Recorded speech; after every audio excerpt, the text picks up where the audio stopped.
আসসালামু আলাইকুম। বর্তমান 1446 হিজরি 16 জুলাই 2014 খ্রিস্টাব্দ আশুরা হিসেবে পালন করে শিয়াদের উদ্দেশ্যে তাজিয়া মিছিল বের করে। বাংলাদেশে এই দিনটি সরকারি ছুটি ঘোষণা করা হয়েছে। মুহররমের 10 তারিখ, আরবি প্রথম মাস মুহররমুল। শিয়াদের বৃহত্তর শোকের বিক্ষোভের মাধ্যমে পালিত হয় হুসাইন রাদিয়াল্লাহু তাআলা আনহু এর কারবালায় শহীদ হওয়ার ঘটনার স্মরণে, যা সংঘটিত হয় 680 খ্রিস্টাব্দ 61 হিজরি 10 অক্টোবর কারবালার যুদ্ধে। পরিবারের সদস্যসহ প্রায় 72 জন সেই দিন শহীদ হয়েছিল। উমাইয়া খলিফা ইয়াজিদের নির্দেশে উবাইদুল্লাহ ইবনে জিয়াদ ও শিমারের নেতৃত্বে গঠিত বাহিনী কারবালার প্রান্তরে ভয়াবহ যুদ্ধ হয়। হুসাইন রাদিয়াল্লাহু তাআলা আনহু সহ বয়স্ক পুরুষদেরকে হত্যা করে শিরচ্ছেদ করা হয় এবং নারী ও শিশুদেরকে বন্দী করা হয়। তাঁবুতে লুণ্ঠন করা হয়, আগুন জ্বালিয়ে দেওয়া হয়, স্বর্ণালঙ্কার লুট করা হয়, অন্যান্য সম্পদও। এতে নেতৃত্ব দেয় উবাইদুল্লাহ ইবনে জিয়াদ, উমর ইবনে সাদ, শিমার ইবনে থিলজসান, হুর ইবনে ইয়াজিদ তামিম। শিশুপুত্র আলী আসগর শহীদ হন। নারী ও সাথে শিশুদের বন্দী করে। ইরাকের কারবালার সাথে ছিল পরিবার। নেতৃত্ব হুসাইন রাদিয়াল্লাহু তাআলা আনহুর পক্ষে ছিলেন আল আব্বাস ইবনে আলী, হাবিব ইবনে মাজওয়াহির, আল আসাদ, জুয়াহির ইবনে কুয়ায়জিন।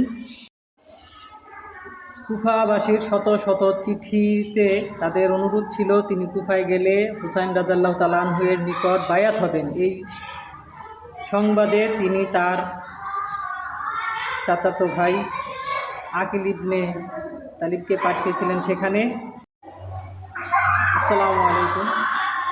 কুফাবাসীর শত শত চিঠি ও তাদের অনুরোধে তারা হুসাইন রাদিয়াল্লাহু তাআলা আনহু এর নিকট বায়াত হবেন, খলিফা হিসেবে তাকে মানবেন। এই শর্তে তিনি তার চাচাতো ভাই মুসলিম ইবনে আকিলকে পাঠিয়েছিলেন। তিনিও প্রথম গিয়ে দেখেন 12,000 কুফাবাসী তার হাতে বায়াত হন হুসাইনের পক্ষে। তাদের এই ভরসা পেয়ে তিনি কুফার উদ্দেশ্যে রওনা করেছিলেন। অনেক সাহাবীগণ তাকে বাধাও দিয়েছিলেন, কিন্তু তিনি কুফায় যাওয়ার পথে কারবালার প্রান্তরে তাকে চারিদিক থেকে ঘিরে ফেলা হয় এবং সেখানেই সূর্যোদয় থেকে সূর্যাস্ত পর্যন্ত দীর্ঘক্ষণ যুদ্ধ হয়। সেখানে মুয়াবিয়া ইবনে তাদের পক্ষের খলিফাদের পক্ষে নিহত হয় 72 জন, মতান্তরে 78 জন। আর হুসাইন রাদিয়াল্লাহু তাআলা আনহুর লোকজনের পক্ষে শহীদ হন 72 জন। দামেস্কে মাথাগুলো পাঠানো হয়। অশ্রু ঝরা, মাজারের তীর্থযাত্রা, ইরানের রাজনৈতিক মাত্রা, ইরাক পাকিস্তানের বিতর্ক, সহিংসতা, এগুলো এক দৃষ্টান্ত হয়ে থাকে। সেই ঘটনার স্মরণে 40টার সময় পায়ে হেঁটে তীর্থযাত্রায় লক্ষ লক্ষ মুসলমান কারবালায় হুসাইন রাদিয়াল্লাহু তাআলা মসজিদে সমবেত হয়। 40 দিন পর এটি তাদের ধর্মীয় অনুষ্ঠান। শহীদ হাবিব হুসাইন রাদিয়াল্লাহু তাআলা আনহু এর প্রধান বন্ধু ছিল আব্বাস, অনুগত ভাই ছিল আকবর, 18 বছরের পুত্র, আসগর 6 মাসের শিশুপুত্র। তারা শহীদ হয়েছিলেন। জীবিত ছিলেন শুধু শিশুপুত্র জয়নুল আবেদিন।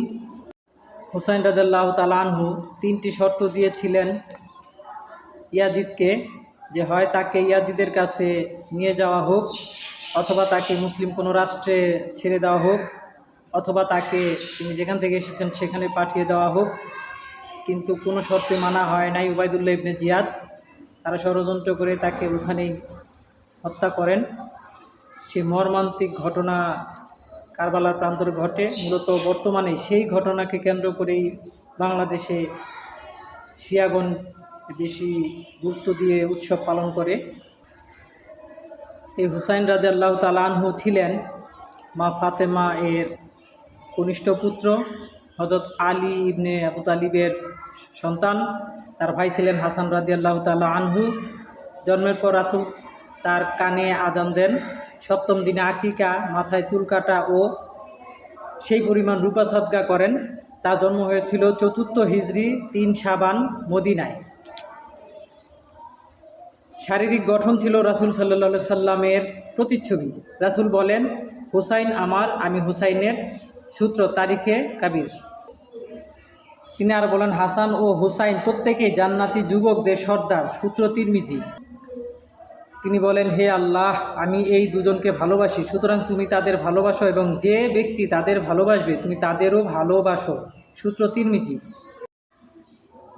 হুসাইন রাদিয়াল্লাহু তাআলা আনহু এর শাহাদাতের কথা ভবিষ্যৎবাণী করে রাসূল বলেছিলেন, যে ভূমিতে হুসাইনকে হত্যা করা হবে জিবরাইল আলাইহিস সালাম আমাকে সে স্থানের মাটি দেখিয়েছেন। যে ব্যক্তি হুসাইনের রক্ত ঝরাবে সে মহান আল্লাহর রোশানলে পড়বে। হে আয়েশা, এ ঘটনা আমাকে অত্যন্ত ব্যথিত করে। আমার উম্মতের মধ্যে কে সেই ব্যক্তি যে আমার হুসাইনকে হত্যা করবে? সূত্র কানজুল উম্মাল।